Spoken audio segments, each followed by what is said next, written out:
Muito boa tarde a todos. Cumprimento todos os presentes no nosso oitavo Seminário Internacional de Direito Atual, painel sexto, sobre desenvolvimento sustentável, que está sendo coordenado nesse momento por mim, Fábio Veiga, pela professora Olívia Guimarães, professor João Pedro Marcilac. Nós estamos aqui em Bauru, no estado de São Paulo, do Brasil, e durante o dia já tivemos várias atividades acadêmicas, vários painéis. O evento tem 13 painéis, então esse é o painel sexto. E entre os painelistas temos convidados e também professores e alunos que submeteram as suas propostas ao tema, né, nesse caso, desenvolvimento sustentável, temas ligados a essa matéria.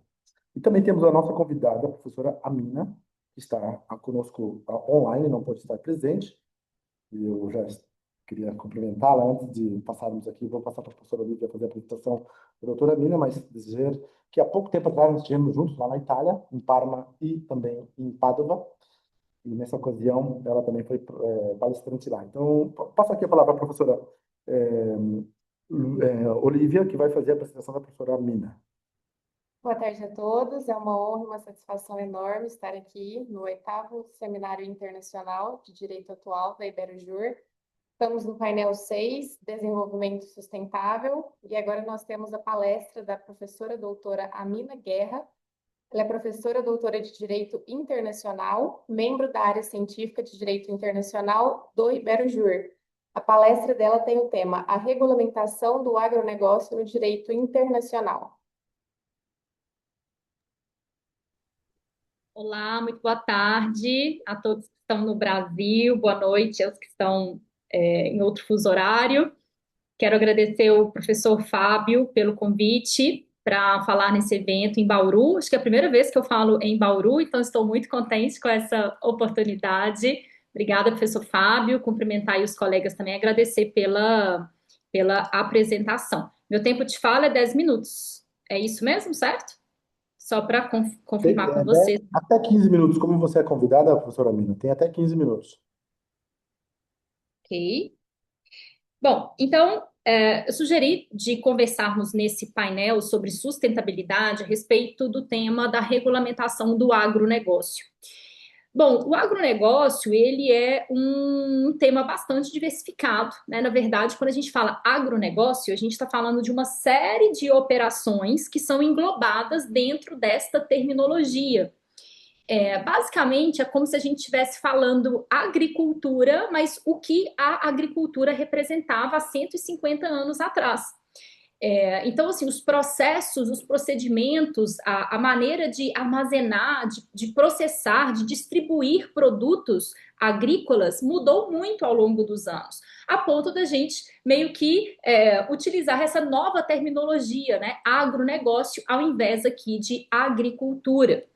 Mas quando a gente vai estudar o tema do agronegócio no Brasil, nós vamos encontrar preponderantemente manuais de direito agrário, que é a nomenclatura com a qual a gente estuda elementos desse agronegócio no Brasil. Então, a gente vai achar lá com manual de direito agrário.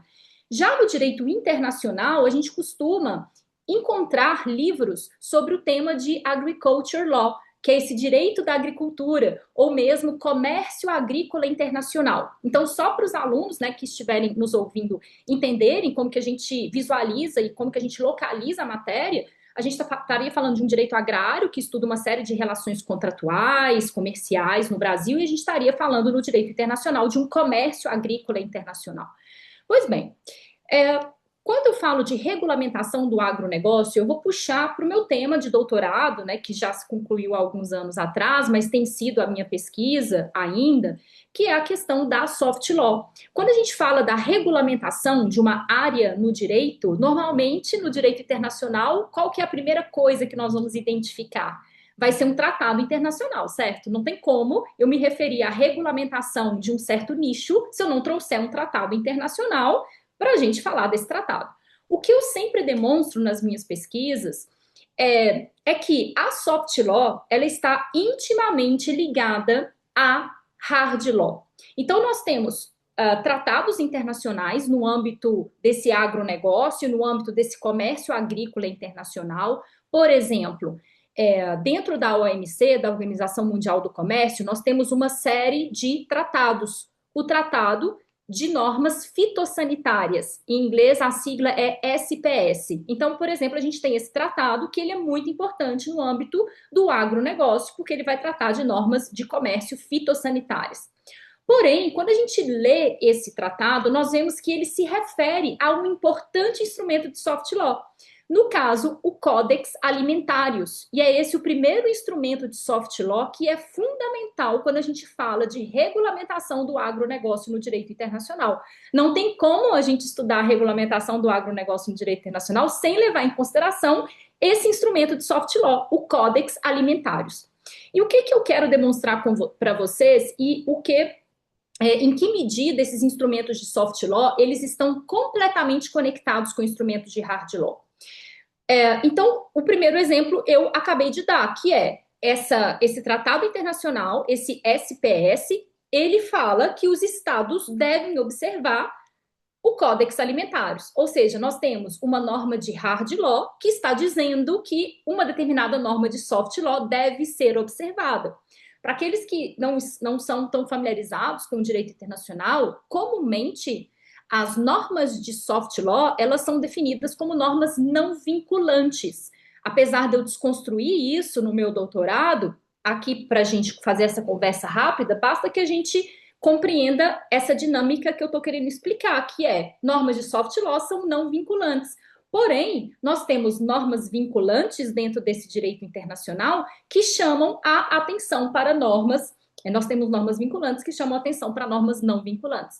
Então, o primeiro exemplo seria esse, né? Esse acordo que existe dentro da OMC, acordo sobre medidas sanitárias e fitossanitárias, que ele vai citar esse Códex Alimentários. E vejam, quem é que fez esse Códex Alimentários? Já que eu estou dizendo que ele é uma norma de soft law, quem é que o produziu?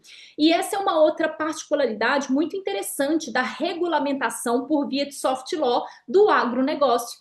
Quer dizer, um tratado internacional ele é feito por quem? Quem que negocia um tratado? Não é o Estado? Né? E quem negocia um instrumento de soft law? Será que os atores, né, os sujeitos aqui do direito internacional são os mesmos? No caso desse Códex Alimentários, ele é um programa das Nações Unidas para a Agricultura e Alimentação, da FAO, com a Organização Mundial de Saúde. Então, nós temos duas agências ali especializadas das Nações Unidas que, em 1963, estabeleceram essa série de normas de conduta para a área de alimentos. Então, o Códex Alimentários, o que ele vai trazer? Padrões de produtos, diretrizes, códigos de boas práticas, dizendo que os governos eles devem adotar sempre que possível esses determinados padrões. Pois bem, uma outra questão interessante que surge desse Códex Alimentários, e aqui nessa exposição eu vou me limitar a fazer dois ganchos dessa soft law com instrumentos vinculantes. O primeiro gancho que eu comentei é você utilizar um instrumento de soft law dentro de um instrumento de hard law, né? Então fazendo ali com que ele eleve o seu poder normativo. E uma outra consequência interessante é que esses instrumentos de soft law, como por exemplo esse código, eles vão ser comumente utilizados como pré-direito. Ou seja, o que eu quero dizer com pré-direito? Quando um Estado ele vai fazer a sua legislação doméstica sobre o direito agrário, ele comumente vai se influenciar por normativas de soft law. Então, a gente vê a soft law atuando como pré-direito para casos em que os estados eles vão elaborar a sua normativa, as suas diretrizes internas sobre aquele determinado tema. Bom, um outro instrumento de soft law que ele é bastante relevante no âmbito do comércio agrícola internacional é a Declaração das Nações Unidas sobre os camponeses. Essa declaração ela é de 2018 e ela tem um impacto jurídico e político muito grande dentro do direito do agronegócio. E essa é a segunda O segundo exemplo que eu vou dar de regulamentação de soft law no âmbito do agronegócio, né, internacional, que é a Declaração das Nações Unidas sobre o Direito dos Camponeses. Essa declaração, como as declarações são em geral no direito internacional, ela não tem um valor jurídico vinculante. Então, quer dizer, né, os estados não são obrigados a respeitar uma declaração, apesar deles terem que cumprir, né, em boa fé aquilo que eles negociaram. Mas o que a gente tem visto em relação a essa declaração sobre o direito dos camponeses, que em que pese ela ser um instrumento não vinculante, ela tem sido um instrumento que pressiona as empresas, os governos a implementarem uma série de mecanismos de due diligence fundiária e de consulta prévia antes de implementar grandes empreendimentos agroindustriais, evitando conflitos agrários. Existe até um estudo que foi feito pela Universidade de Queensland, envolvendo 50 empresas de mineração, mostrando que quando essas empresas de mineração elas não fazem consultas prévias, não existe uma due diligence aplicada aos seus projetos, isso pode acabar tendo um custo adicional para essas empresas de até 750 milhões de dólares. Então, quer dizer, você tem um instrumento de soft law, que é mais uma peça nessa engrenagem, que vai estimular, né, os estados a estabelecerem o direito à informação, à participação daquelas comunidades rurais que vão ter as suas terras afetadas por projetos por projetos agroindustriais, né? Então, essas empresas, elas precisam, por exemplo, comprovar que houve um diálogo prévio com as comunidades afetadas pelas suas operações, né?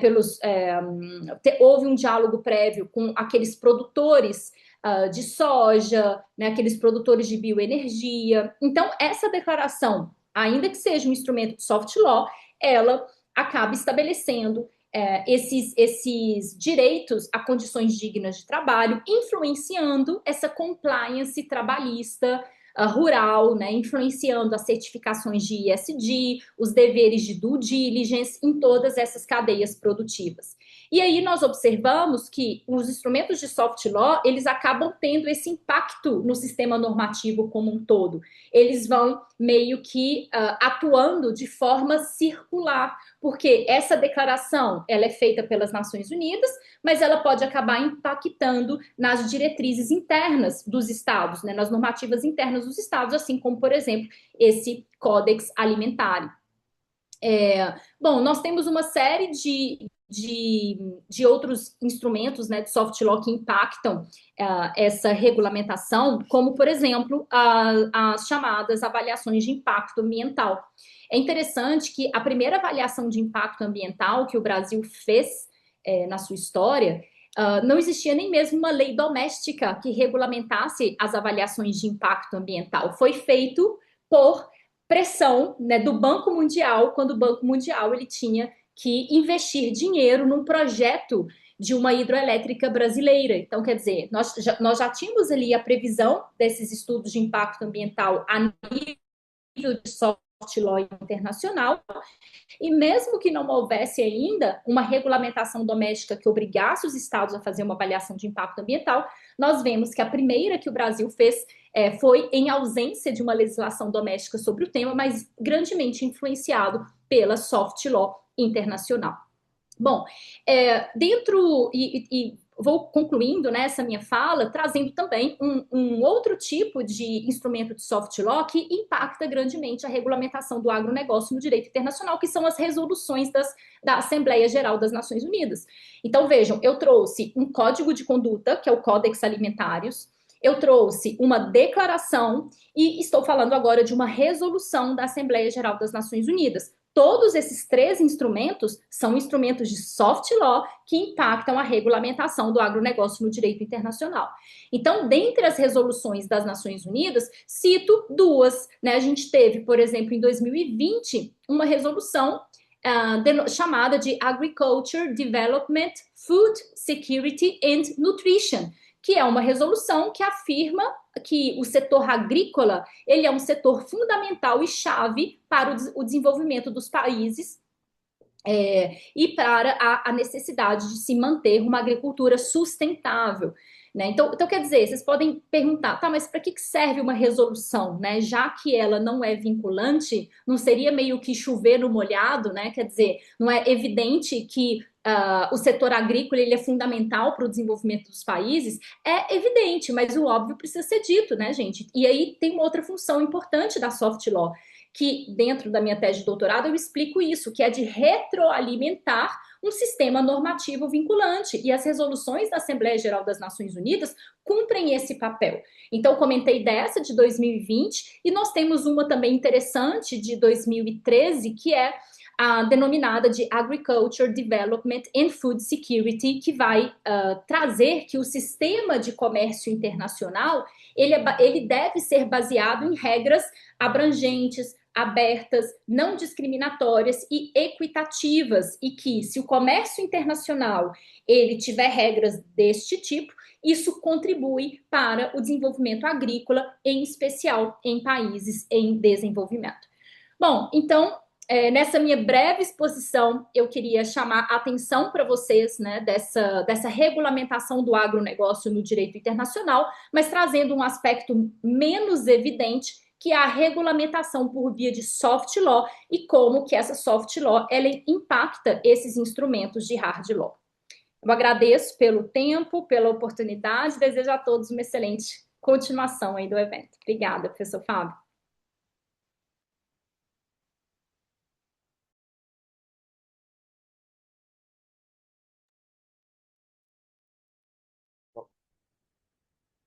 Agora nós temos o trabalho da Vera Viegas e Luíse, da Faculdade de Direito de São Bernardo do Campo, com o tema Uma análise da interconexão entre a crescente crise climática e a escassez legislativa.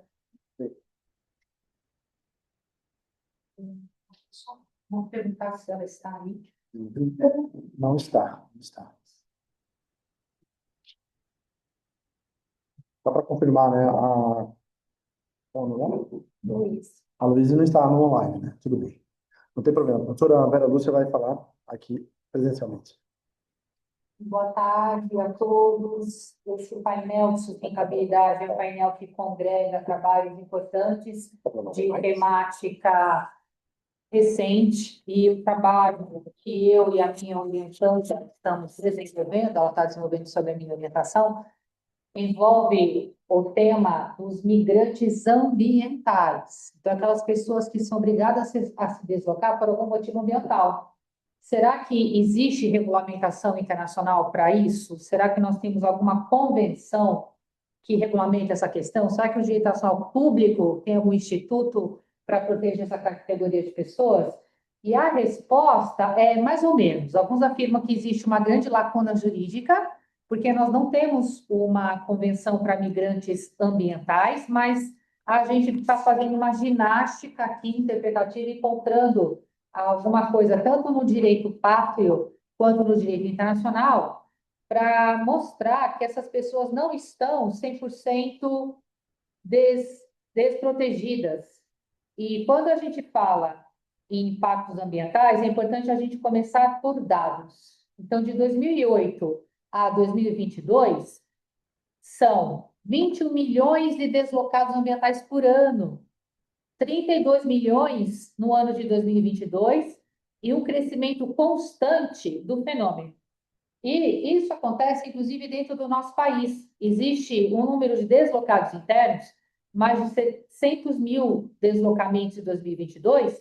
E quais são os eventos que mais provocam esse tipo de deslocamento? Chuvas extremas, secas, e existe uma infeliz liderança do Brasil no continente americano nesse número e nesse fenômeno. Fala-se, portanto, em lacuna do direito internacional, falta de reconhecimento jurídico, migrante, refugiado ambiental não tipificado. Então, não existe a figura do refugiado ambiental, porque a Convenção da ONU sobre Refugiados, ela é bem clara, ela fala quando que uma pessoa faz jus ao status de refugiado, e é quando ela teme pela própria vida em razão de perseguição em razão de cor, raça, religião, motivos políticos, ou seja, no Instituto do Refúgio existe a figura do perseguidor. E aquele que é obrigado a se deslocar por questões ambientais não tem essa figura do perseguidor. Então, essas categorias não se encaixam na Convenção sobre Refugiados. E essa convenção ela é maravilhosa porque, para os refugiados, existe o Instituto do Não-Refoulement, que é a proibição do Estado para onde essa pessoa vem pedir refúgio, mandá-la de volta para o local de onde ela veio, porque isso é condená-la a uma sentença de morte. E esse princípio do não-refoulement é uma norma cogente do direito internacional público. Então, quando essa pessoa ela foge em uma questão de sobrevivência e ela chega na primeira fronteira, ela tem o chamado direito de petição. Ela pode solicitar o refúgio. O Estado não é obrigado a conceder o refúgio, mas enquanto o pedido está em análise, e o CONARE às vezes leva um ano para analisar esse pedido, essa pessoa ela já está no status de peticionária de refúgio. Ela tem todos os direitos básicos e civis iguais aos nacionais. Na época da pandemia, essas pessoas tiveram acesso à ajuda humanitária que aconteceu na época da pandemia. Então, isso é muito importante. Isso existe para os refugiados e não existe para os migrantes ambientais. Então, a Convenção de Genebra restrita a refugiados, ela é de 1951, e ela fala perseguição em razão de raça, religião, nacionalidade, grupo social, opiniões políticas, está fora do seu país de origem ou de procedência ou residência habitual e não pode voltar em razão a esse temor e não pode utilizar a proteção do seu país. E no Brasil, o que nós temos, então, para essas pessoas que são deslocados, são os migrantes ambientais? Nós temos na lei de imigração brasileira um visto humanitário específico para essas pessoas. Entrada e residência por desastres ambientais. Está no artigo 14 da nossa lei de imigração, que é de 1917, que eu vou ler aqui rapidamente para vocês. É um visto temporário que pode ser concedido para essas pessoas. O visto temporário poderá ser concedido ao imigrante que venha ao Brasil com o intuito de estabelecer residência por tempo determinado e que se enquadre com pelo menos uma das seguintes hipóteses. O visto temporário tem como finalidade aí o C, a linha C, acolhida humanitária. Então, é o visto de acolhida humanitária que ele poderá ser concedido ao apátrida nacional de qualquer país por questões ambientais. Então, a aplicação desse visto, isso já tem acontecido? Haitianos, venezuelanos, sírios e afegãos, instrumento flexível eficaz, possibilidade de uso para causas climáticas. Então, essas pessoas não estão 100% desguarnecidas. Nós temos, até que haja a implementação de um projeto de lei que existe no Brasil, existe um projeto de lei que está tramitando, que é específico para deslocados ambientais. Estou procurando aqui o número desse projeto de lei. É o projeto de lei 1594 de 2024. Ele estabelece uma política nacional para deslocados climáticos, reconhecimento legal dessa categoria e um avanço normativo significativo. E o que nós temos no direito internacional? Nós temos alguns instrumentos de soft law. Nós temos alguns instrumentos de soft law. O Pacto Mundial da ONU, de 2018, ele fala numa migração segura, ordenada e regular, reconhecimento do impacto climático, instrumento não vinculante, mas orientador, portanto, soft law no direito internacional público. E nós temos também a Declaração e Plano de Ação do Chile, assinados em dezembro de 2024, reconhecimento regional do fenômeno, os deslocados por questões ambientais, e é uma iniciativa da América Latina e do Caribe, e, por fim, as declarações de Cartagena e Brasília, Cartagena de 1984, proteção ampliada, e Brasília 2014, diretrizes latino-americanas, é base para políticas regionais futuras. E o último tópico que a pesquisa passa é a questão da responsabilidade intergeracional, que a geração de agora ela tem a obrigação de proteger o meio ambiente para que as gerações futuras tenham uma condição de permanência no planeta Terra com uma condição condigna de uma vida digna. Então, hoje fala-se na responsabilidade intergeracional, dá para encontrar muito material sobre isso, e com isso aqui a justiça intergeracional, responsabilidade com o futuro, decisões de hoje afetam amanhã, e esse projeto de 2024, Projeto de Lei Brasileiro 1594, no artigo 3º, ele fala dessa justiça intergeracional, e com isso eu encerro para ficar bem dentro do tempo, e agradeço a atenção.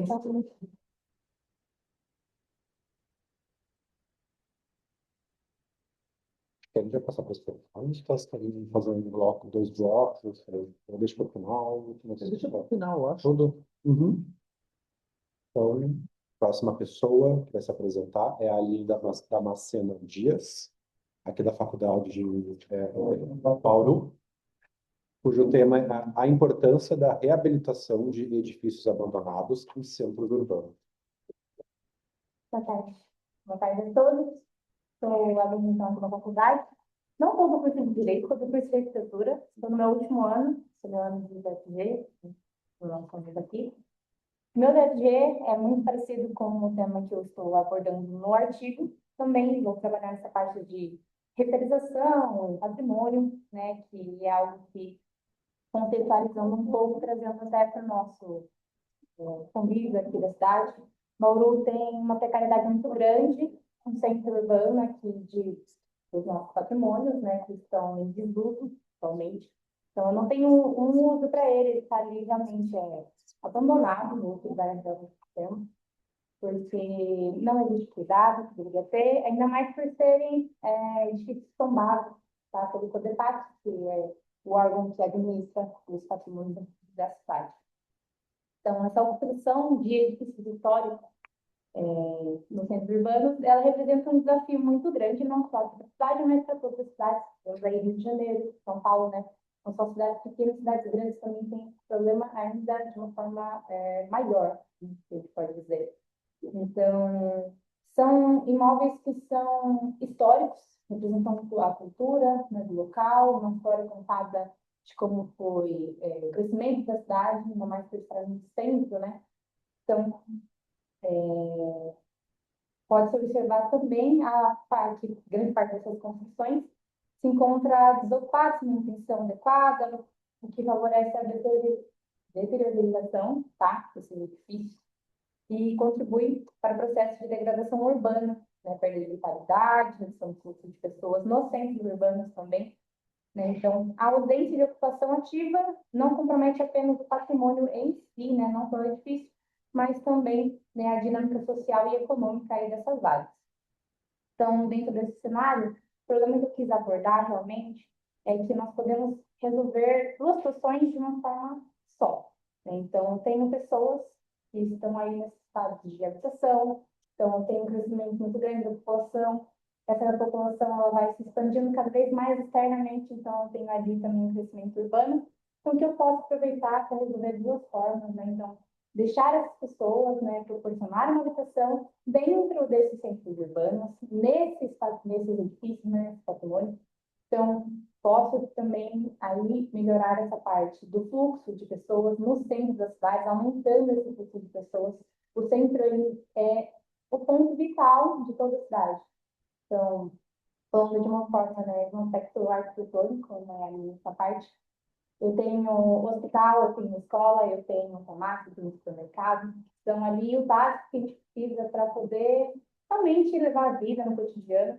Então, estar no centro é mais favorável para essas pessoas do que eu pegar e colocá-las, por exemplo, no externo da cidade, que é o que tem acontecido, principalmente aqui para Bauru. Vou usar bastante exemplo da cidade, que é o que eu tenho convívio todos os dias, né? Então, queria analisar essa parte da importância de reabilitar e atribuir esse novo uso para os edifícios, tá?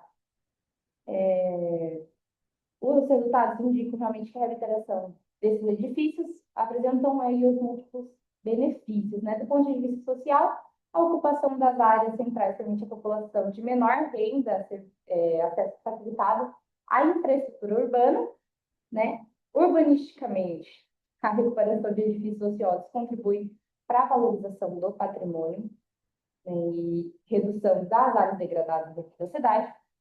E ambientalmente, a reutilização de construções existentes evita essa expansão urbana, né, e desordenada e minimiza, então, o consumo de recursos naturais, tá? Além disso, né, a articulação entre preservação de patrimônio e habitação social evidencia o potencial de políticas integradas. Então, a gente pensando ali simultaneamente os problemas urbanos históricos e desafios contemporâneos dessa inclusão social, tá? Em síntese, acho que esse estudo evidencia que a reabilitação de edifícios não se limita somente à parte de reabilitação e preservação arquitetônica, mas também é um conjunto estratégico que vai de promoção de justiça social e tudo mais, integrar aí a preservação do patrimônio histórico, a adaptação funcional e a habitação social, contribui para o desenvolvimento das cidades, né, e garante que os centros urbanos retomem seu papel de espaço ativo de convivência, cultura e oportunidades. Basicamente. Aline, parece que você ficou um pouco confuso. Não tive a primeira apresentação nesse cunho, né? Eu só não queria fazer um comentário. Você vem da área de arquitetura, Sim. e você falou que o seu tema não tem nada a ver com Todo isso, jeito. mas tem. Agora, o meu trabalho, conclusão de curso com bastante direito, isso, função social e propriedade urbana, Incrível. tá? Eu não gostei de trabalhar com direito, ficava muito teórico, tá? Então, eu tratei desse assunto e fui até a prefeitura, fiz entrevista com a Maria Helena Mexicano, que era secretária de planejamento na época, tá? E aí eu fiz todos os levantamentos da cidade. Porque Bauru tem o problema que tem hoje das periferias. Porque existe terrenos que são supervalorizados, tem barreira, comprou a metragem central da cidade toda, inflacionou o preço desses imóveis e as pessoas com menos condição acabam indo para as periferias, né? A ideia de se usar esses imóveis para hospitais, nas áreas centrais, que estão deteriorados, e o centro da cidade de Paulo está morto hoje, tá? A gente sabe que subiu o projetura, tem, né, um movimento, é uma coisa interessante de se fazer, e a prefeitura poderia investir nisso. Com Tem certeza. vários indicadores. Tem, eu acredito que tenha mesmo. No caso, o edifício que eu vou basear, né, no CPG, vai ser baseado no automóvel público da cidade, de um cunho cultural, que vai dar para ele lá, mas ele está à venda atualmente, né, saiu a notícia no final do ano passado, está à venda, né, mas não só ele, mas muitos outros edifícios ali no centro. A gente diz no centro porque é onde eu tenho ali aquela maior parte dos edifícios patrimoniais, né, nesse sentido de patrimônio, que não tem nenhum uso. Então, eu tenho a Casa Pioneiro, eu tenho dois hotéis também ali no centro, que estão em Brooklyn, não vou lembrar o nome agora, mas são dois hotéis grandes que estão ali no centro, e não temos projetos para eles. Eu tenho como colocar algo, mas eu não tenho um projeto, né, algo viabilizado, algo que a prefeitura queira investir. Se cogitou pela própria prefeita de mudar a prefeitura lá para a estação. Está acontecendo, que eu não abri aqui, mas sou funcionária pública, atualmente trabalho na Secretaria de Saúde, não sou 100% na minha área, mas nós temos ali, já está sendo feito, né, esse projeto, ele não é nem cogitado, vai realmente acontecer. Eu tenho algumas secretarias que estavam ali na Praça da Secretaria, que não estão mais, já estão saindo, eu não sei para onde foram alocados. Mas realmente essa troca vai acontecer, não sabemos quando aí, né? Mas eu acredito que é uma pena muito grande. Tenho 22 anos, eu nunca vi a exposição funcionando, né? Eu vi. Eu sempre quis ver funcionando. Minha mãe conta várias histórias que ela pegou ônibus, pegou trem ali e tudo mais. Então, eu acho que essa troca aí agora que a gente vai ter da prefeitura ir para lá, vai ser um ganho muito grande da cidade, um ganho muito grande do centro, de Bauru que realmente está ali monótono. A gente pode dizer, a gente tem a Bessa de Carvalho, mas até a Bessa de Carvalho hoje perde para o centro, assim, Não, é isso. Muito obrigada. Agora nós temos o trabalho do Carlos Felipe Lopes Marinho, da Universidade de Salamanca, Espanha, com o tema Sustentabilidade Corporativa, da evolução doutrinária à implementação de estratégias ESG.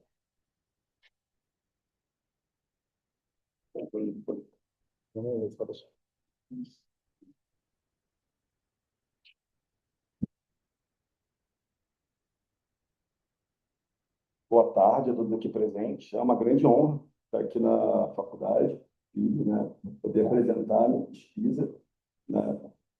Queria agradecer mais uma vez essa oportunidade ao IBERUJU, nas pessoas do professor Dr. Fábio Veiga e do João Proença, professor que está por aqui.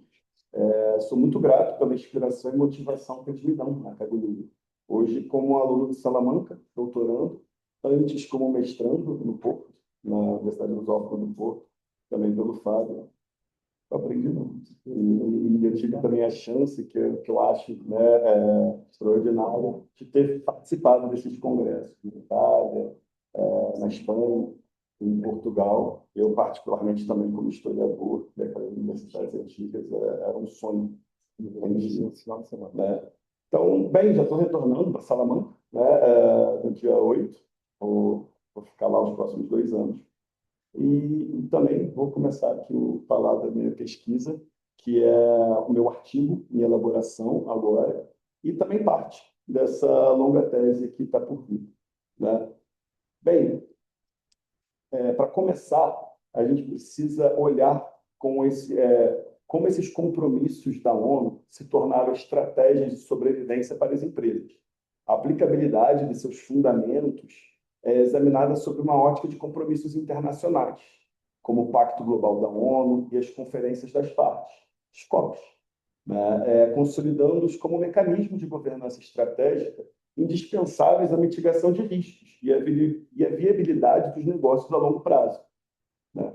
Aqui, falando de sustentabilidade corporativa, eu preciso entender esse relacionamento das corporações com o meio ao qual elas estão inseridas, que, para mim, ao longo de toda a minha existência, foi extremamente contraditório. E pesquisar sobre sustentabilidade, ESG e toda essa temática, para mim, é sempre inspirador, porque eu sempre quero acreditar academicamente, pesquisar e investigar de forma neutra a viabilidade dessas questões.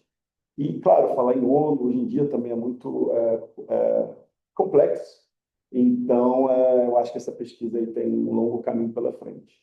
Mas o meu grande dilema pessoal e acadêmico é como crescer sem destruir um tudo. Porque depender das corporações, depende. Se a gente retira elas por uma questão ambiental seríssima, a gente desemprega uma população e não desenvolve a cidade.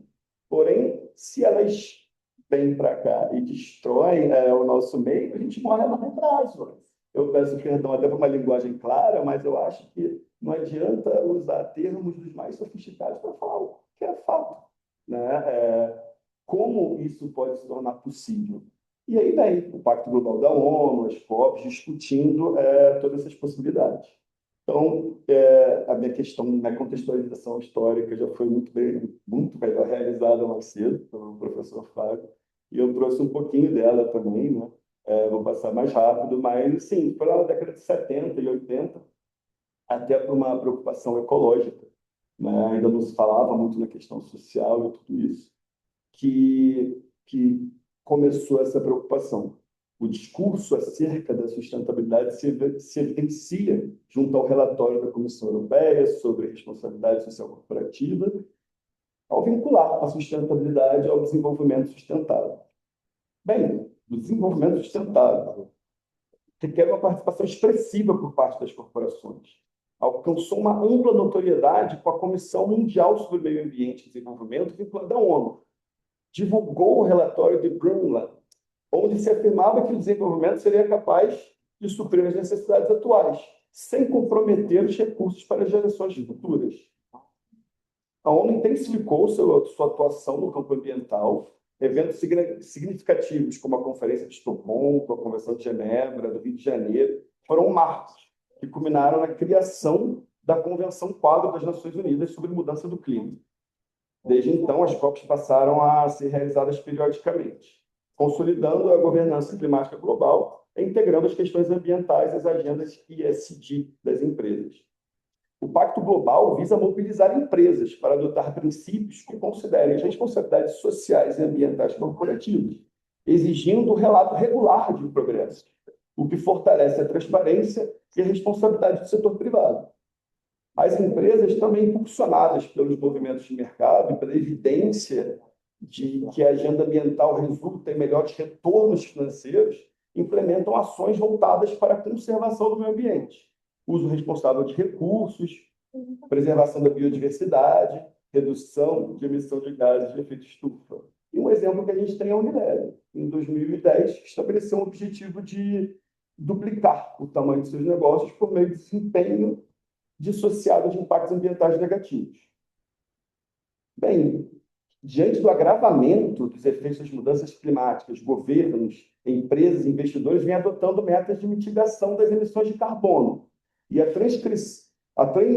transição para uma economia de baixo carbono figura incentivando aportes em energia, mobilidade sustentável e tecnologias de captura e armazenamento de carbono. Digo, estamos tentando falar sobre diversos fatores que possam gerar um desenvolvimento sustentável, mesmo diante da situação internacional, de se países que caminhavam junto aos ideais europeus saem da Europa e agora eles estão mantendo seus compromissos, né, de acordos europeus, e as grandes potências estão mantendo seus compromissos, mas ainda há corporações que tentam e passam por pelos relatórios, principalmente as corporações europeias, vem tentando, que vai também gerar a discussão anterior sobre a nova diretiva. Então, são dezenas de fatores. Bom, podemos observar alguns êxitos, né, vinculados ao impulso da agenda, como a saída de 100 milhões de pessoas da pobreza extrema, a duplicação da capacidade global de energias renováveis e a redução da mortalidade infantil. Isso ali, de acordo com os autores que eu pesquisei, de 2015 a 2021. Infelizmente, eu não posso falar do atual, porque estamos em um momento de guerra, né? E os 17 Objetivos de Desenvolvimento Sustentável da Agenda 2030, ela entra, não vou dizer contradição, mas eu vou usar até um termo mais em choque, quando a gente fala do Objetivo 8, que é o crescimento econômico. Então, a gente fala da importância do crescimento econômico, mas, em paralelo, a mantença da preservação do ecossistema, do oceano. E, bem, a Agenda 2030 nos pede para crescer economicamente, mas a natureza nos impõe limites físicos. Essa tensão revela um conflito fundamental entre o ideal de desenvolvimento sustentável e o modelo atual de exploração de recursos, ainda que cada meta ambiental ou social apresente sua própria justificativa e relevância. Então, hoje, é notório que a gente precisa desenvolver no ambiental, no social e no econômico para progredir. Mas a receita de bolo ainda é muito complexa, demanda mais pesquisa para observar se realmente está acontecendo. Como eu exemplifico ao longo da pesquisa, eu falo sobre empresas que têm um compliance incrível, super, né, correto, respeitando incrivelmente as regras em seus escritórios, em países muitos europeus, mas as suas minas, as suas petrolíferas, exploram de forma não tão conveniente, né, gerando conflitos internos entre a própria população que precisa do emprego, não quer lidar com essas minas, e outra que não, estou morrendo com essa água contaminada. Então, nem aqueles que estão alegando seguir também causam na gente algum choque, pensando nessa problemática que não é só acadêmica.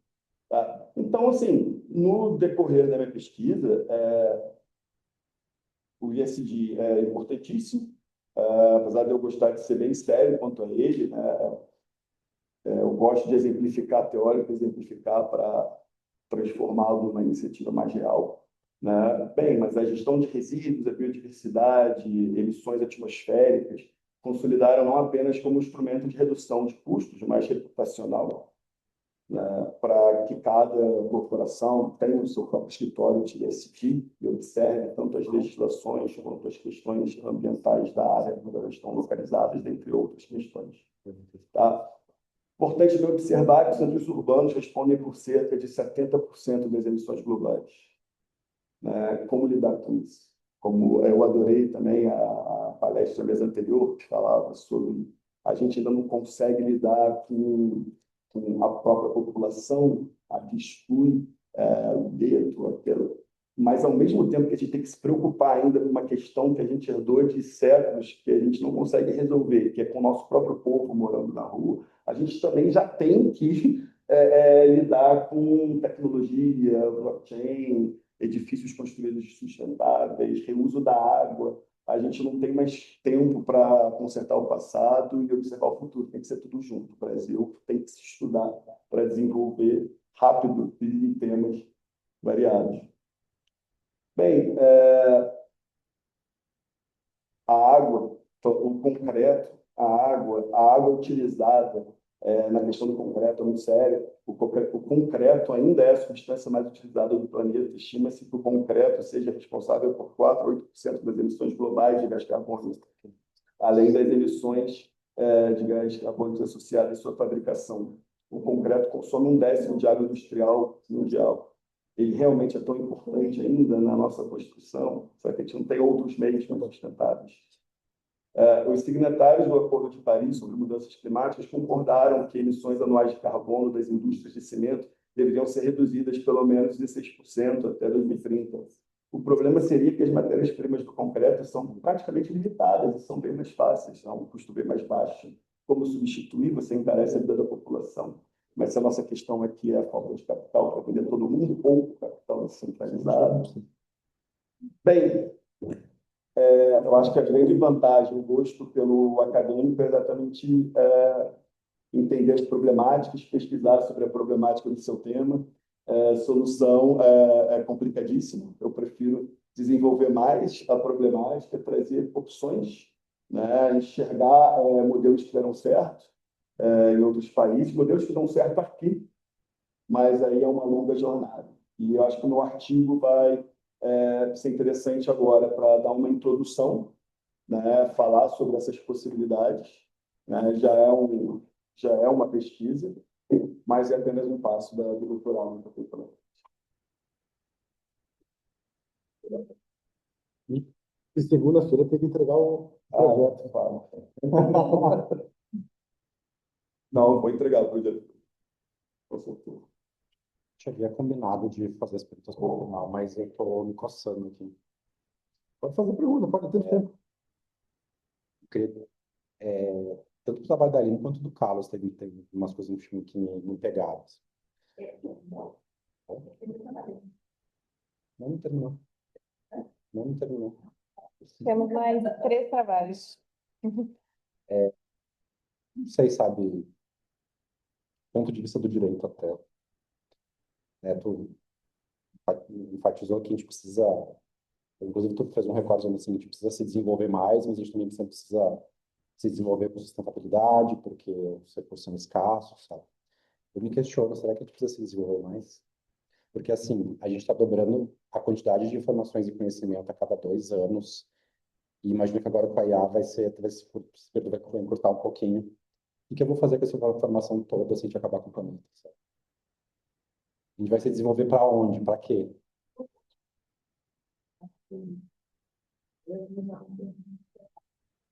Direito, ele vem depois que uma situação se coloca frente a ele, né? Então, tem uma situação que se coloca, aí se regulamenta alguma coisa. E é o que aconteceu com a questão da sustentabilidade, né? Além da sustentabilidade, que vai ser meu tempo agora, economia circular. Tá? O que é economia circular? A sustentabilidade deixou de ser algo, ela está sendo regulamentada por lei hoje, mas ela já entrou, não vou dizer obsolescência, porque seria muito, como vou dizer, ser muito forte essa palavra. Mas a economia circular, ela vem um pouco a mais do que o desenvolvimento sustentável. Ela tenta imitar a natureza para que o ciclo de vida daquele produto se repete de novo na produção. E aí você não produz mais resíduos. Você reutiliza a matéria-prima de novo para a produção. Tá? E aí isso já vem acontecendo. Tá?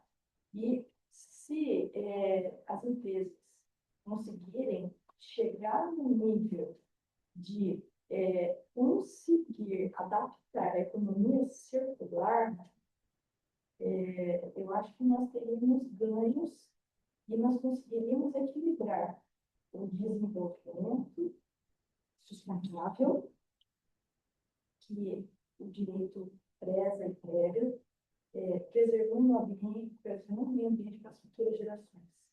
Tá? Mas são técnicas que, em países como o nosso, aqui no Brasil, ainda são pouco desenvolvidas. No exterior, ainda nós temos muito sobre economia circular. E a economia circular ainda está sendo normatizada, assim como a sustentabilidade. Mas as ferramentas para que isso aconteça no mundo real, elas já vêm por muitos anos, né? E o direito veio normatizando atrás, como forma de tentar acertar alguma coisa que não estava certa, né? Primeiro a gente começou a conviver em sociedade, para depois vir a legislação, né? Lembrando lá de Norberto Bobbio, né? E eu acho que essa questão do meio ambiente também funciona dessa forma. Uma visão minha particular. Os problemas vão surgindo e o direito vai normatizando para que consiga superar situações e tentar proibir e consertar as situações que saíram fora do controle. Não sei, uma visão minha, não sei se é a visão do colega, mas A minha questão é até um pouco mais prática. Assim. A gente está mandando um foguete, a gente está mandando uma pessoa para Marte, tem pessoas morrendo de fome por não ter lá por não ter água potável na África. Esse dia eu estava vendo um vídeo que mostravam um recorte, né, um cenário da guerra que a gente está tendo lá no Irã. E assim, a cada míssil que saía, embaixo aparecia o valor daquele míssil e quantas pessoas seriam salvas da fome se aquele míssil não tivesse sido jogado. A gente precisa se desenvolver mais. Porque a gente precisa para viver. Cada vez que tu faz uma pergunta para a IA, esse pessoal fala, gasta sei lá quantos mil litros de água. Esse desenvolvimento que faz eu acabar com sei lá quantos mil litros de água para que eu descubra se o que eu tenho na geladeira é o suficiente para fazer um bolo de laranja, Eu acho que serve para quê? a gente não tem limite para mim. ele pede do crescimento econômico, né? Tem culturas que já vivem nisso. É um conceito lá dentro do livro. Você não é um conceito de direito, mas já existem países que prezam por viver de uma forma limpa. Tem culturas, os europeus, por exemplo, são em vários países, né? Que vivem em mínimo possível. E vivem na cultura familiar, estão retornando, né? Você chamava de uma crescimento. Talvez seria a solução, não sei. A gente precisa se desenvolver mais. Aí eu já tem gente que está nesse caminho contrário.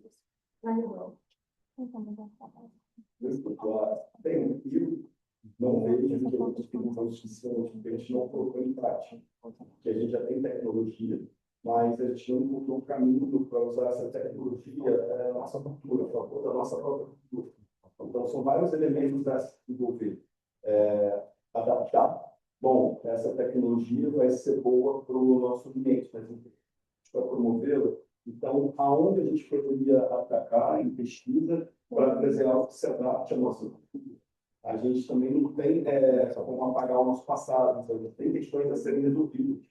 Então, até as teorias, estudos sobre smart cities, eles vão trazendo tecnologia como edifício, vamos usar nele uma tecnologia de uso de água para procurar, de iluminação, você vai usar. Mas como é que a gente vai fazer com a turma que não tem fora de vamos usar o concreto, que é mais barato, né? A gente tem que desenvolver técnicas que se adaptem à nossa cultura. Eu acho que a gente também pesquisa, vamos entender tudo aquilo que nasceu da Europa, que é o que a gente está trazendo para cá, né? O Pacto Global, todas as discussões.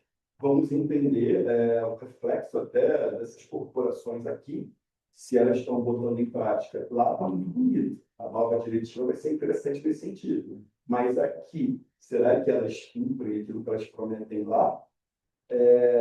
E nós aqui, a gente tem que sobreviver. A pesquisa brasileira tem que fazer, bom, é interessante usar a Europa, e eu estou usando a Europa como uma viés acadêmica maravilhosa, para aprender todos nós, né? Estamos nesse sentido, mas está. E agora, como botar em prática? Eu acredito que é desenvolvimento de tecnologia, mas tecnologia aplicada à nossa cultura.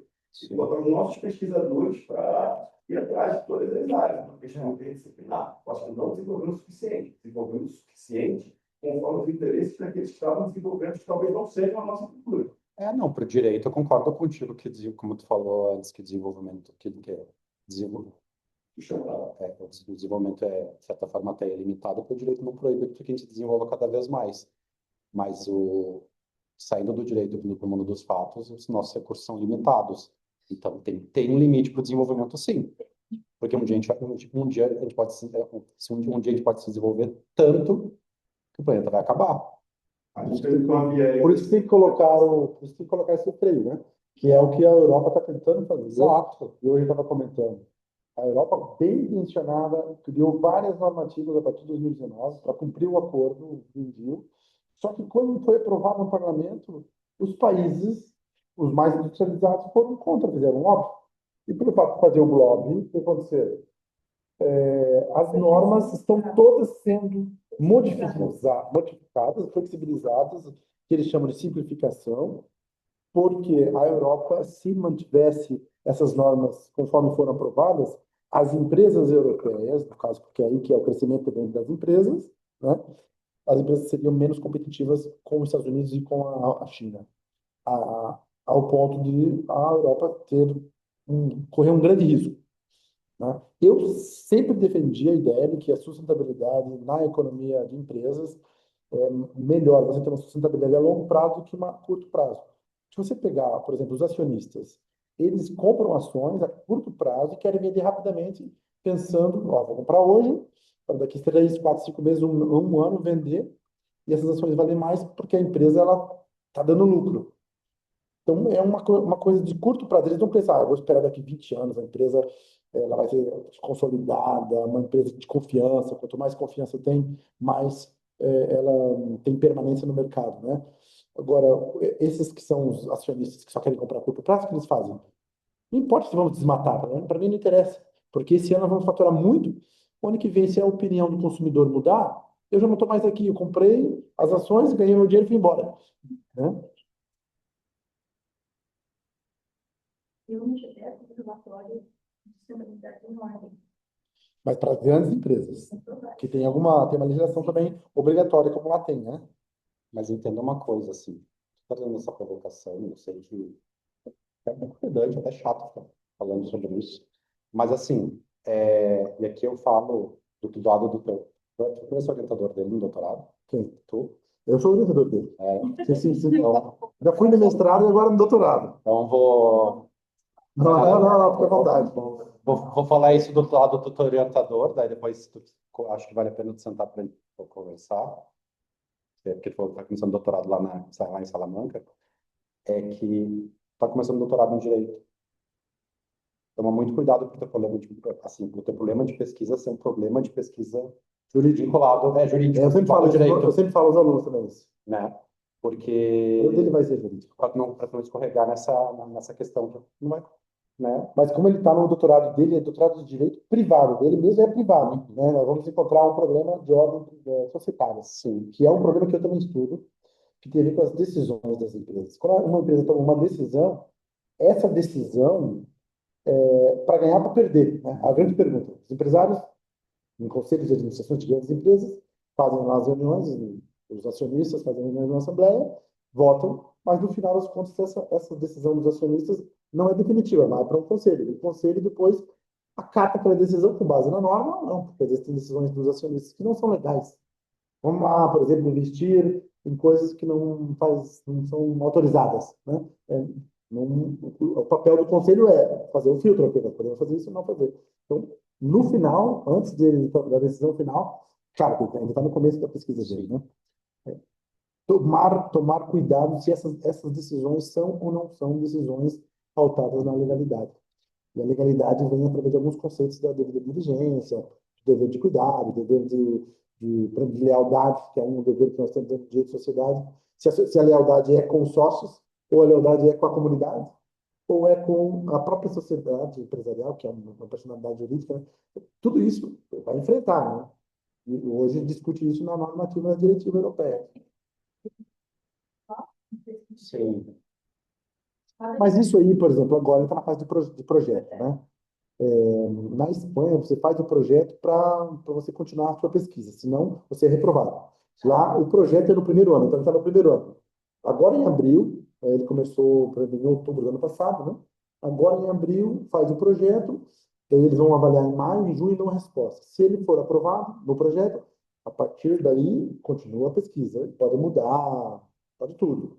O importante é ele passar no projeto. Não, e assim, veja bem quanto essa discussão ela se torna importante. Né? Fazer um paralelo com o trabalho da colega da Aline. Começou a tua fala falando assim, mas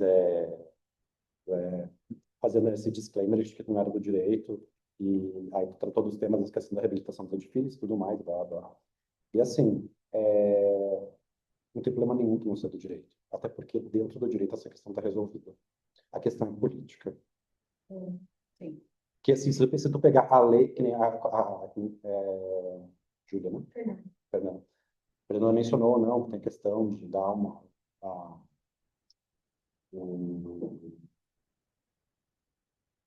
o princípio mencionou o processo da propriedade, me fugiu o termo.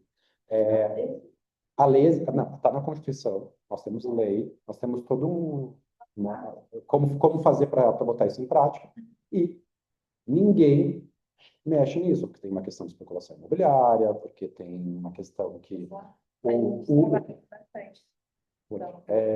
sem politizar o tema, mas é impossível não politizar. O único prefeito que tentou fazer isso em São Paulo foi Fernando Haddad. Ele perdeu a eleição seguinte no primeiro turno, então não existe uma vontade política de dar a função social para a propriedade, porque o capital imobiliário é muito mais forte. Então, o fato de não ser do direito não muda nada para nós, porque o direito já resolveu isso. O direito, sim, a lei está lá. A lei está lá, só que ela não é aplicada. É um problema da política, é um problema de vocês da arquitetura. É o grande problema do nosso. Sim. No direito, Uhum. Exato. tem jurisprudência, tem tudo. O problema eu fui fazer de opção. Eu estava com uma sentença do juiz na mão um dia, no hospital estadual, um paciente fazendo um ultrassom. Aqui em Bauru tem convênio com um hospital particular. Uhum. E aí eu estava com a sentença do juiz na mão para cumprir aquela decisão. E onde eu esbarrei? Faltava clínica privada, que é onde os SUS têm um convênio de valor, que é o Wagner, né? Então, aí, às vezes, o direito está resolvido. Uhum. O juiz da sentença tinha a parte da lei toda cumprida, só que faltava o destaque. É um problema que, assim, a gente debate bastante no curso, tanto essa parte de sustentabilidade, é uma coisa que a gente trabalha, e eu acho que eu tive todos os anos, em várias matérias, a gente trabalha bastante sustentabilidade, todos os nossos projetos da faculdade tem que ter um ponto sustentável. Eu faço que está sendo obrigatório em todos os projetos que a gente faz para poder apresentar. Mas essa parte de o direito estar já feito, tem que ter, de lei já está feita, a gente sabe disso. O problema que a gente enfrenta é que, eu vou falar do meu ponto. Sim. Como arquiteta, eu não tenho mais o que tentar fazer, porque eu estou barrada, eu não consigo ir para frente. não é só um problema, assim, eu falo de patrimônio, mas quando a gente faz um projeto novo, tem toda aquela questão do habite, etc, etc, etc, etc. Temos vários projetos que ficam barrados na prefeitura porque o habite não sai nunca. Isso é então, assim, o problema para nós realmente não é uma questão nem de direito, nem realmente arquitetônico. O problema é político. A gente enfrenta um problema político no país inteiro, não só aqui, em vários outros países, né? Eu falei do patrimônio só no Brasil e só aqui mais focado aqui para a cidade, mas o problema de patrimônio ele é um problema mundial. Temos vários patrimônios que são perdidos.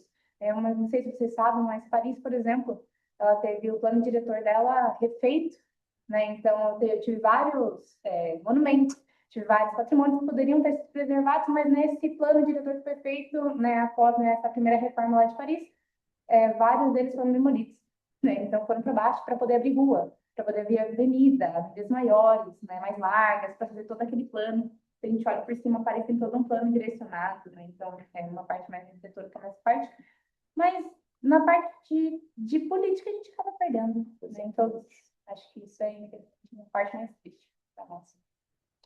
Sabe o que é interessante no Rio de Janeiro, que é um péssimo exemplo para muitas coisas, mas a população está conseguindo segurar o centro. Na verdade, a gente fez um bloco, eu tenho especialização em direito imobiliário, e falava muito sobre função social, e existiu um grande acordo político, que era: eu permito que vocês construam imóveis mais altos em Ipanema.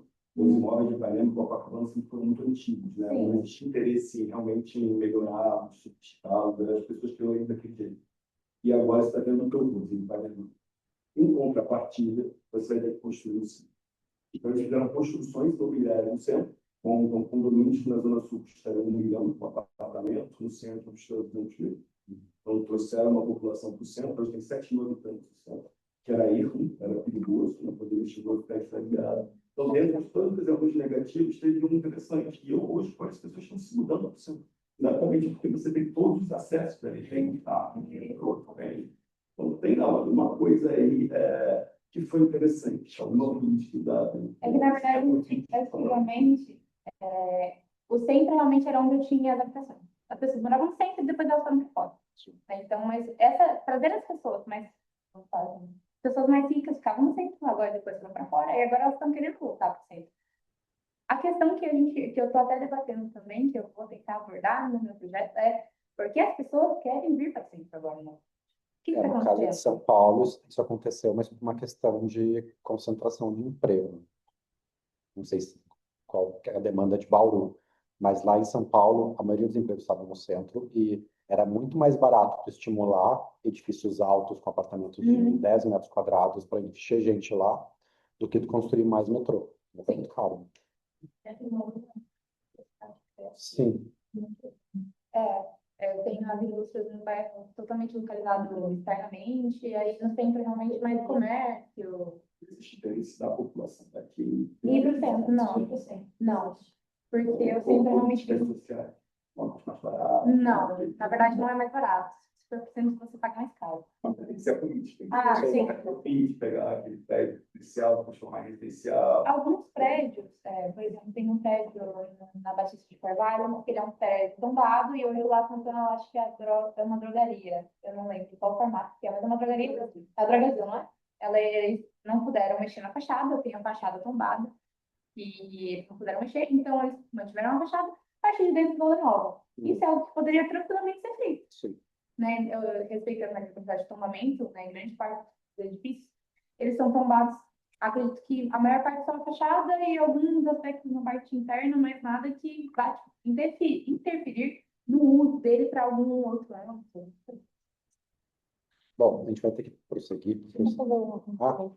favor. Ontem uma coisa até me chamou a atenção. Eu peguei um Uber da rodoviária para o hotel e vim conversando com a motorista, perguntei como é a cidade, se é tranquilo, e ela comentou comigo que o centro da cidade ele fica menos movimentado à noite do que qualquer outro bairro Mais da perigoso cidade. andar no centro do que você andar no São Paulo. Ela me falou, ela disse assim, olha, se você chegar de Uber, peça para ele esperar você entrar no hotel, e porque o centro é perigoso aqui. Qualquer outro bairro que você for é mais tranquilo Assim, gente, mas será que não é exagero? Porque eu cheguei de Não. fora Não é. e ontem eu saí de fora do hotel assim, para ver se tinha alguma coisa perto para comer e realmente não tinha Não. Você pessoas vai na rua, era encontrar esse parado. movimento. Você espera no centro em uma outra avenida de Bauru, que é Getúlio Vargas. Ela comentou dessa A avenida. Getúlio Vargas, ela fica, tem toda uma iluminação lá, é onde o pessoal vai para correr, vê o pessoal andando com cachorro, e o pessoal indo para bar. Então, tem vários bares, vários cafés, restaurantes, todos localizados ali.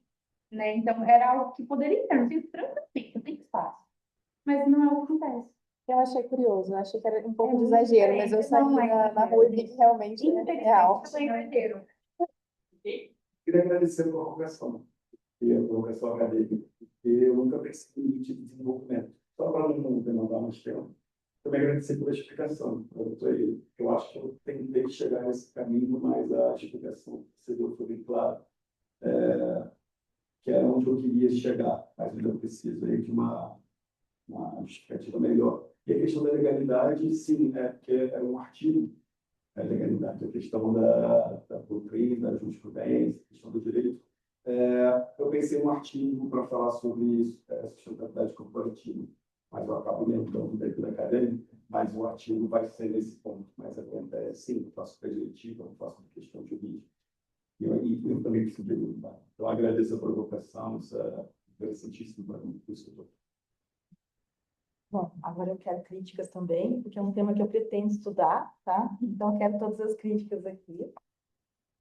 Bom, eu tenho 2 formações, sou advogada, também fiz administração, e mestrado e doutorado na área de administração e engenharia de produção. Então, eu tenho um olhar diferente aí para as coisas jurídicas, e eu gosto de trabalhar com as coisas jurídicas de forma prática, né? Então, eu trouxe abordagens legislativas globais para a economia circular e uma revisão sistemática de instrumentos políticos e marcos regulatórios. Eu fiz um conjunto com o Alexandre, que é o coordenador de ciências contábeis aqui da FIB. Ele não está presente hoje, mas cito ele aqui, né, porque ele é meu parceiro aqui no artigo. Bom, o professor Fábio já explicou muito bem hoje cedo, né, o caminho na área da administração e da produção, a gente fala de movimento ambientalista, que começa em 62 com a publicação do livro da Raquel Carson, da Primavera Silenciosa. Depois, em 63, promulgação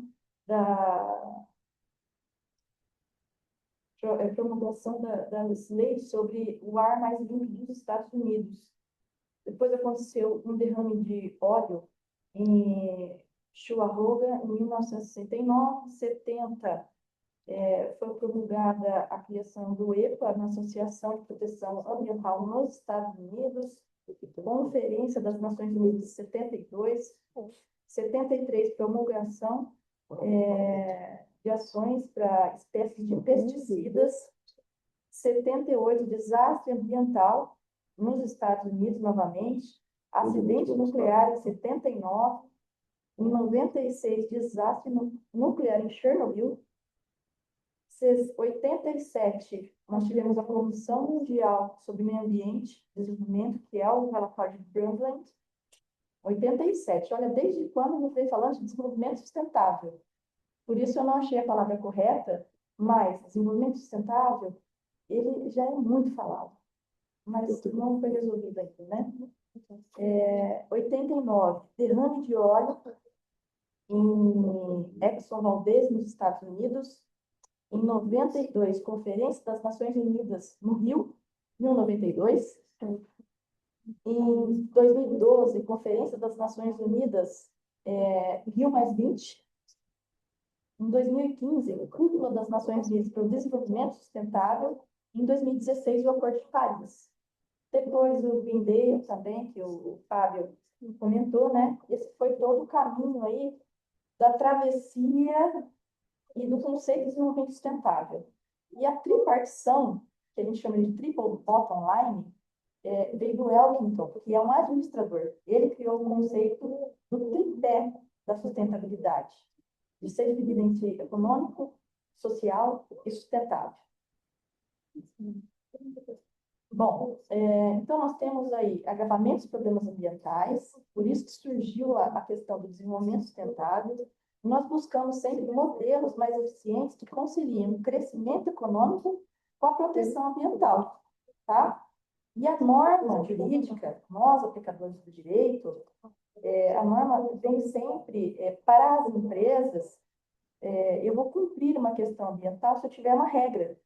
Então, as empresas, elas agem de forma reativa, não de forma proativa, o que deveria ser feito. Empresas gerando desenvolvimento sustentável de forma proativa, tá?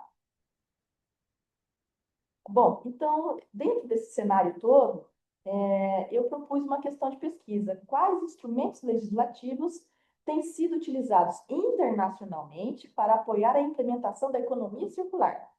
O conceito de economia circular, ele veio entre 1970 e 80 também, caminhou junto ali com o conceito de desenvolvimento sustentável, mas ele é um pouquinho diferente, porque a proposta dele é retornar o insumo que você retirou, passou pela fábrica, passou pelo consumidor, ele retornar de novo para a fábrica e se tornar um novo produto, tá? Vários locais, a China, por exemplo, já tem ecoparques, que são parques onde o que é resíduo para uma indústria é matéria-prima para outra, então não existem sobras. Esse é um modelo que apoiaria o desenvolvimento sustentável e traria benefícios para nós continuarmos crescendo, protegendo o ambiente. E o meu objetivo é realizar uma revisão sistemática da literatura, não é uma revisão de leitura de conteúdo apenas, ela é sistemática, com modelo Prisma, sobre legislações e políticas públicas que promovam a economia circular em diferentes países.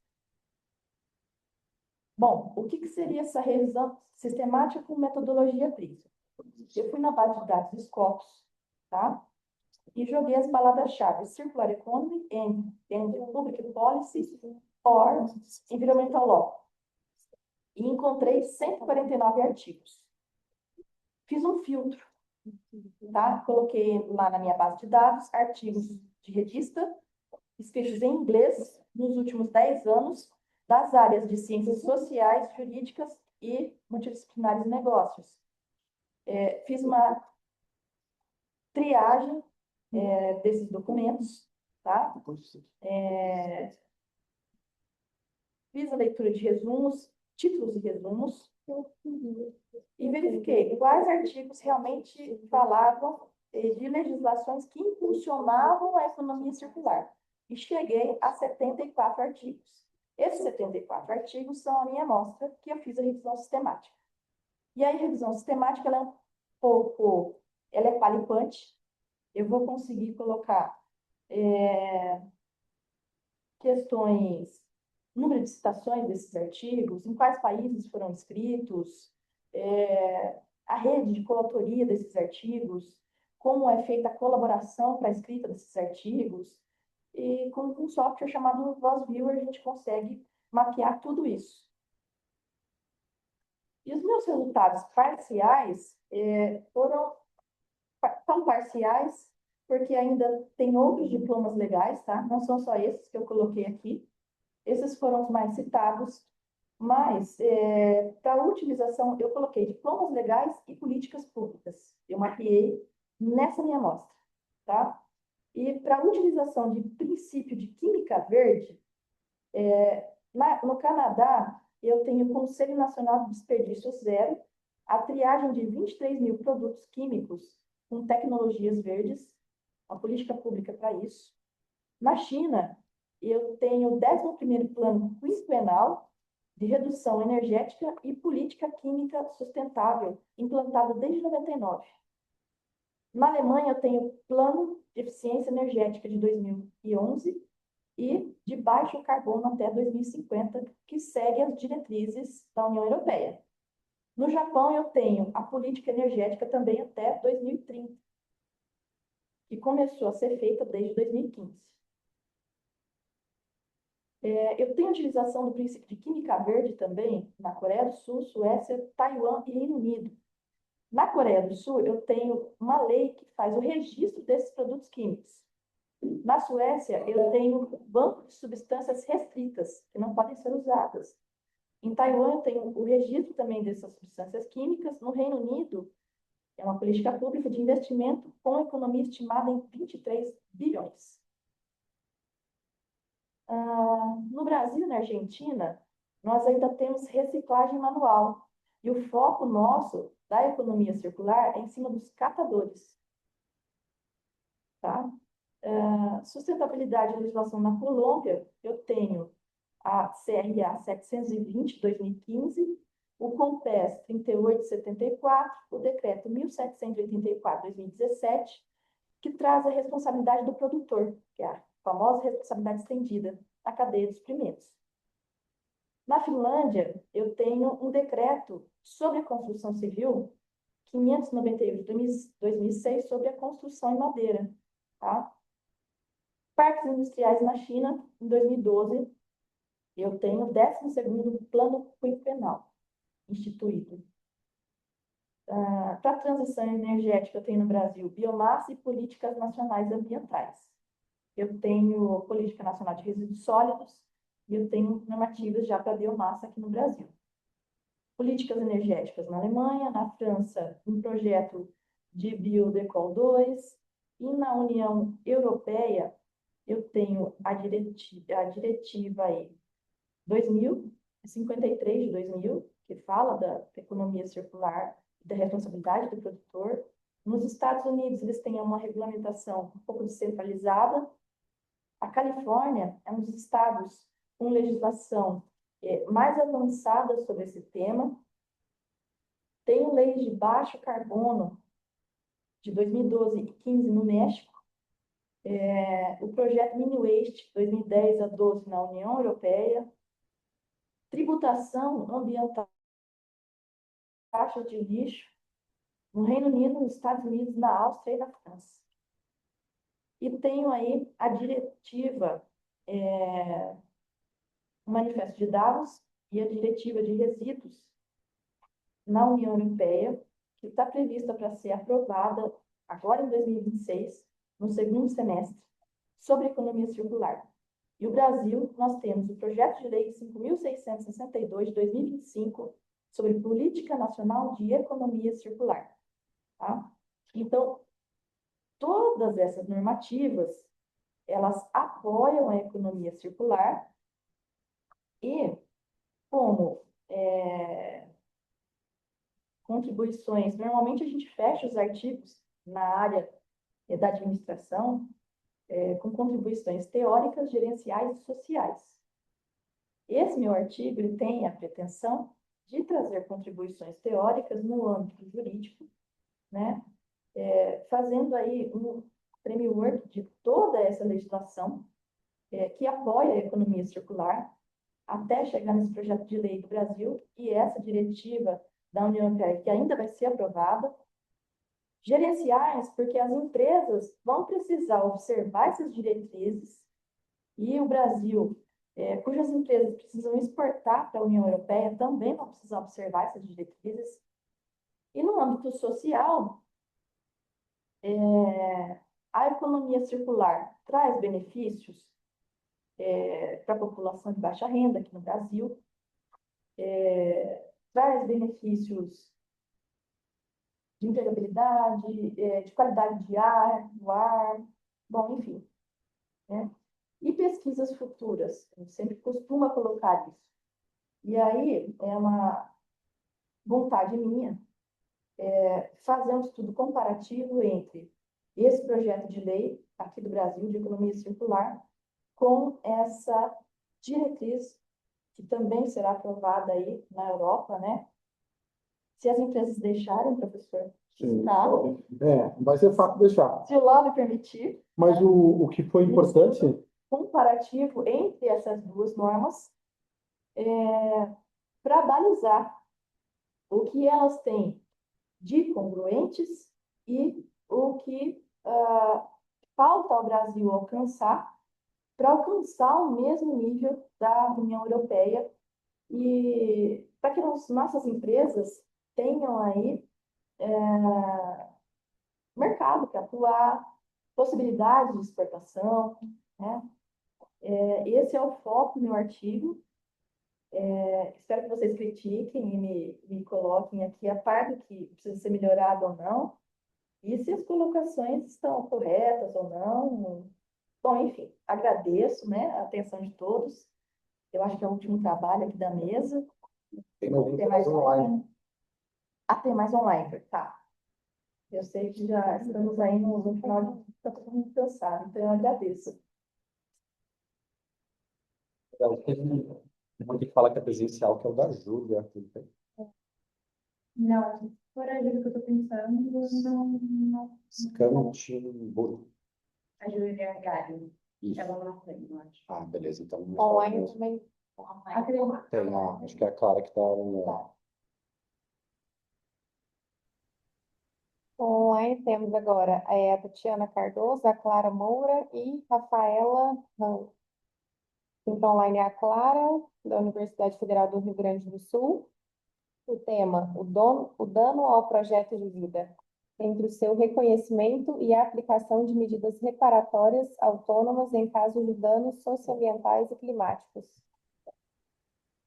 Boa tarde, tudo bem? Me escutam? Sim.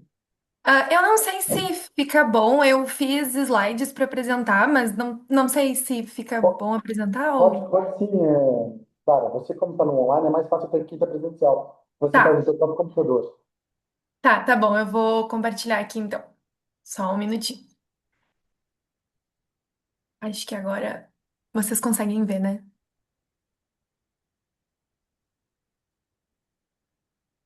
Deixa eu só colocar.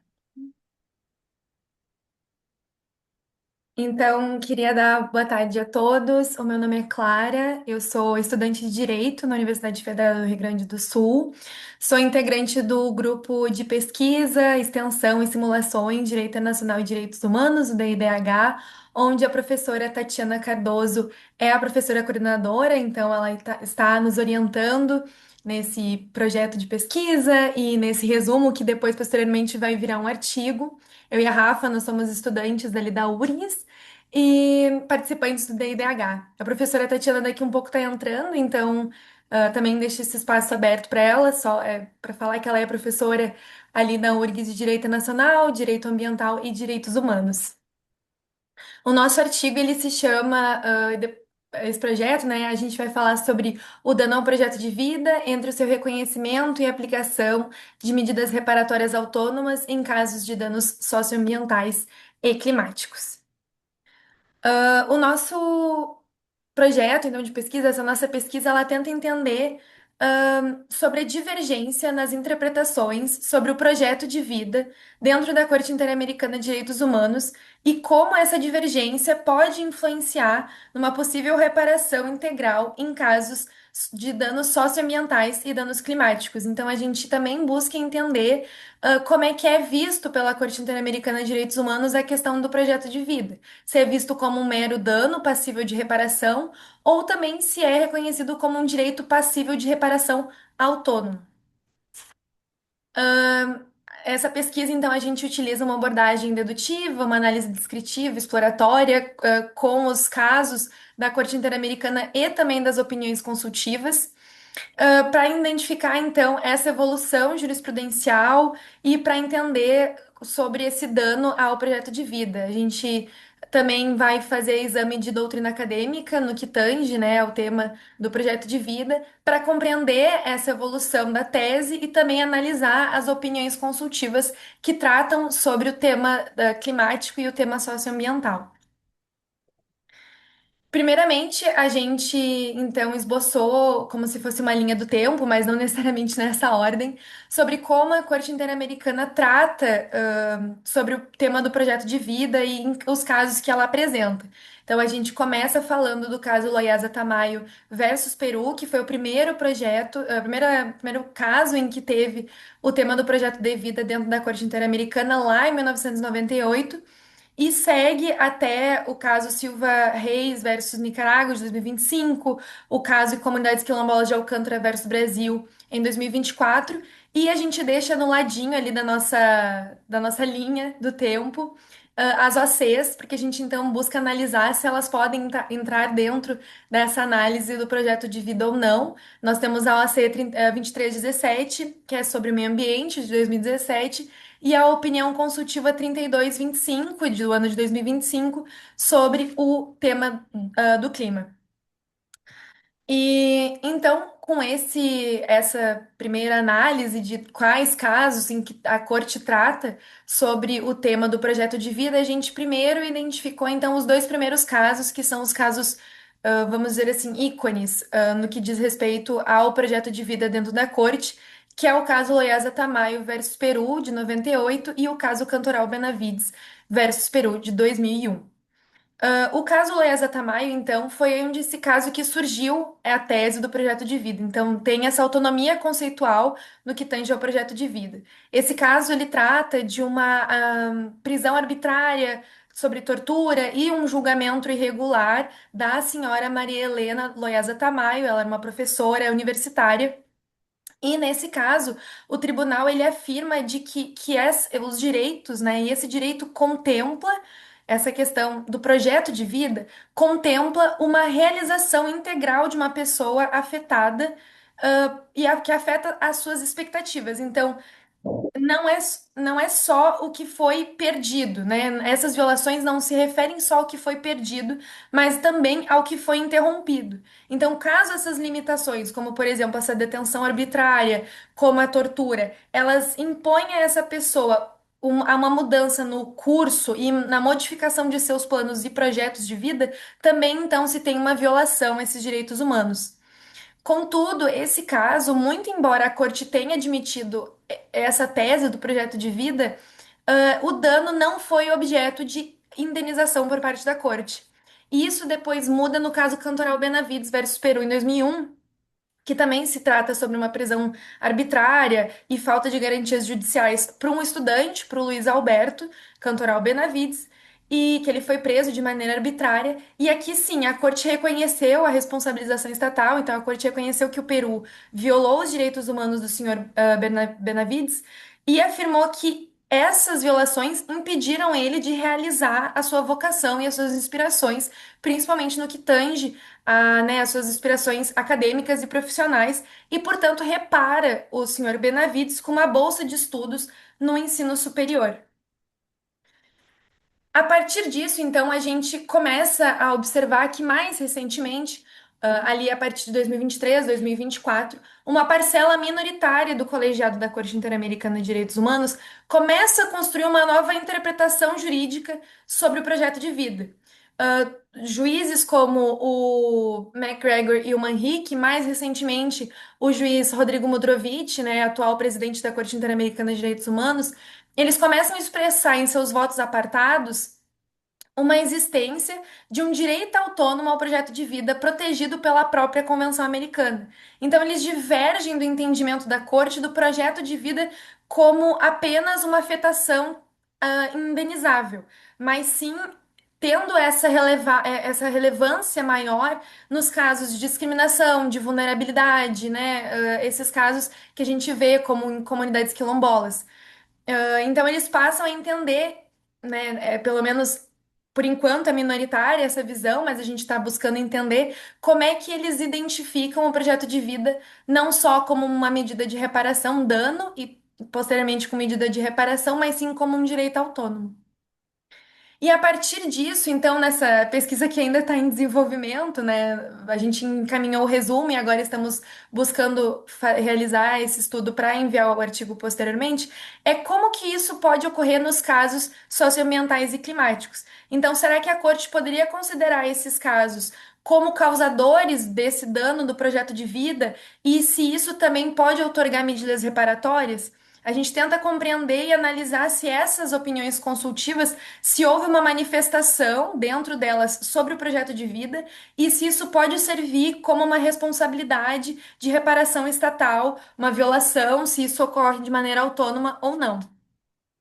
E como resultados preliminares, muito embora a gente ainda esteja em fase inicial dessa investigação, a gente está percebendo que a Corte, apesar de atualmente reconhecer o dano ao projeto de vida e outorgar medidas de reparatórias autônomas em outros casos, como casos de justiça de transição, casos de desaparecimento forçado, a Corte hoje ela ainda não apresenta uma posição consolidada quanto às violações de direito socioambiental e climático, uma vez que esses dois temas só apareceram por enquanto em opiniões consultivas, ou seja, não tinha vítimas concretas. Então a corte, ela por enquanto está se omitindo de falar sobre isso, porque não é nessas duas opiniões consultivas, né, são opiniões consultivas, não tem vítimas diretas, então eles não falam sobre essas possíveis medidas de reparação a serem tomadas. Mas é isso. Muito obrigada pelo tempo e fico à disposição para eventuais comentários. Vai ser ótimo ouvir vocês e muito obrigada.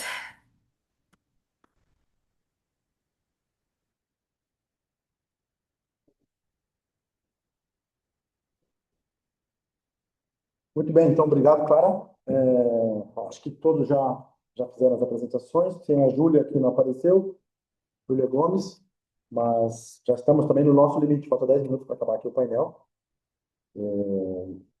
Nós tivemos aqui bons debates nas palestras anteriores. O tema da Clara com a professora Tatiana, eu conheço a professora Tatiana de Direito Internacional, né, da URGS, inclusive, já fazer um comentário, não só do seu trabalho, mas da própria professora Tatiana, que ela tem participado de muitos eventos de Iberojur com alunos, ela já foi para a Espanha, Portugal, e abriu as portas da URGS para o Iberojur também fazer lá um congresso, sendo a URGS uma das universidades mais respeitadas aí do Brasil. No entanto, o Iberojur também A tem uma professora relação... Tatiana entrou agora. Ah, entrou lá, professora Tatiana. Estávamos falando justamente de você e agradecer aí a sua participação muito ativa, sempre em vários eventos que nós organizamos, com seus alunos, com o seu conhecimento, né? E também disponibilizando aí a URGS para ser parceira nossa, no futuro, quem sabe, possamos estar presentes em Porto Alegre. Esse ano eu vou de férias para o Rio Grande do Sul, e porque minha família é gaúcha, minha mãe é gaúcha, então todos os anos eu vou para o Rio Grande e devo ir a Porto Alegre para dar uma palestra e farei uma visita também para vocês aí na URGS, com o maior prazer. Professora Tatiana, você também vai participar do evento de Direito Internacional no Porto, que vai ter em junho? Eu não vou conseguir ir presencialmente, porque eu tô com uma bebezinha recém-nascida em casa, mas se houver a possibilidade de apresentações, online, enfim, uma participação online, com certeza. Muito bem, vai ter sim, porque nós fazemos, estou arrumando aqui a câmera, nós fazemos todos os nossos eventos com esse caráter híbrido, né? Talvez essa característica foi muito importante depois da pandemia. Era muito difícil em universidades tradicionais você fazer um evento online. Era muito difícil. Depois, com a pandemia, eles tiveram que se preparar, começaram a comprar os aparelhos, né? E nós conseguimos fazer. Mas esse evento de direito internacional, aproveitando o nosso painel aqui, que tem pessoas de várias áreas, né? Direito público e privado, fala sobre sustentabilidade, esse painel de sustentabilidade, que é um tema muito regulado também no direito internacional, tanto no soft law como agora tentando no hard law. Vai ser um dos temas também do nosso evento do dia 5 de junho. Esse evento de 5 de junho, o Iberojur vai promover, porque nós promovemos desde a primeira edição. Mas eu sou professor da Universidade de Lusófona, então eu vou fazê-lo como professor. Então vai ser um evento gratuito, não vai ter taxas, nada, mas também muito limitado, né? Até 30 trabalhos.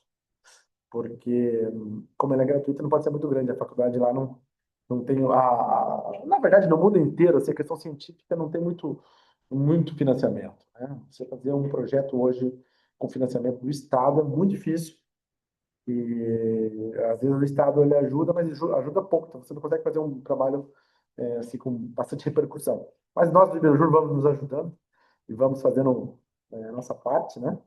Espero contar com vocês também no mês de junho lá no Porto.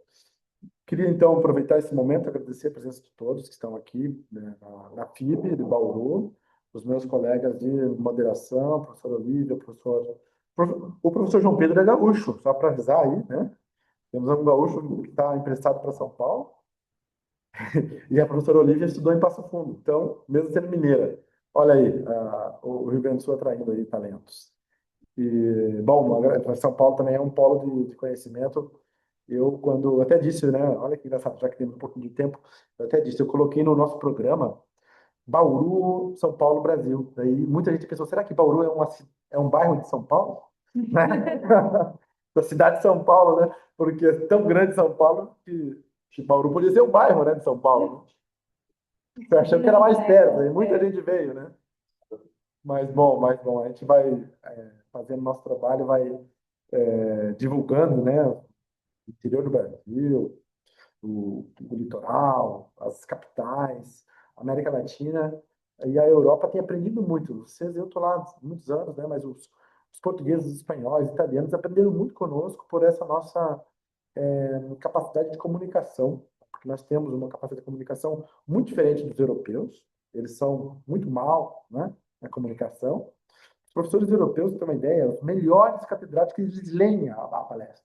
Eles leem, que é uma coisa impressionante. Por exemplo, uma vez eu fui numa palestra do professor Jorge Miranda, ele é um constituinte da Constituição de 74, 76, né? De Portugal. Ele leu a palestra, eu falei, bastava ele falar, não, nós nos reunimos num bar para falar do direito, né? Já era uma palestra histórica. Não precisava ler, mas eles são rigorosos, tem que ler para não sair do ponto, né? Mas daí nós, no Brasil, já temos essa capacidade de oratória, de falar, de ver problemas, e faz com que os eventos científicos sejam um pouquinho mais interessantes. Porque não é fácil participar de um evento científico, né? O evento científico é um evento para nós discutirmos de forma profunda, tentar, de uma forma técnica, explicar coisas que, para um leigo, não é tão simples. Mas a gente consegue, como brasileiro, talvez facilitar muito esse processo de compreensão pela nossa forma de ser, né? E eu fico feliz por poder, de um jeito meio latino-americano, influenciar lá na Europa e muitos dos europeus também, especialmente Portugal, Espanha e Itália, eles têm aderido assim a essa forma mais aberta de fazer eventos. Eles acham meio estranho no começo, mas depois eles vão indo. Por exemplo, na Polônia. Nós temos assim uma infiltração muito interessante na Polônia, né? Em Varsóvia, em Cracóvia, mais em Cracóvia, que os polacos estão vindo para o Brasil, estão vindo agora para a América Latina. Vamos ter um evento no Buenos Aires no mês de agosto. É um curso internacional que já tem 10 ministros do Supremo Tribunal da Polônia confirmados, mais professores que vão para lá, né? Pelo Iberojur. Porque eles perceberam, poxa, alguém tem esse estilo, né? O Brasil tem esse estilo, é o nosso estilo. E eles gostam. E eu acho que isso aí é uma coisa que nessas trocas, quando nós viemos ao Brasil, nessas trocas de um evento como esse aqui da FIBA, né? Dá para perceber, por exemplo, o estilo de um professor português, um espanhol, um brasileiro, a diferença, e todo mundo vai aprendendo um com o outro. Com certeza nós aprendemos com eles, e eles aprendem conosco, e nós vamos desenvolvendo a nossa forma de trabalhar, né? Aprendendo um pouquinho de cada um. Eu também, às vezes, as pessoas acham que eu sou um pouco rígido, mas às vezes eu já acho que eu sou muito flexível, então eu já sou um pouco de cada coisa. Mas, bom, obrigado. Agradeço também a Giovana, que está aí no nosso controle aí pelo Zoom, no Iberojur. Essa palestra, e todas as palestras ficarão online depois no canal do YouTube, do Iberojur, e vocês também podem seguir lá no nosso canal. Vamos fazer agora um intervalo de 1 hora para o nosso coffee break presencial, e às 19 temos as palestras plenárias, 19 horas aqui do Brasil, 23 horas, 22 horas de Portugal, 23 horas de Madrid. Até já, muito obrigado. Tchau, tchau.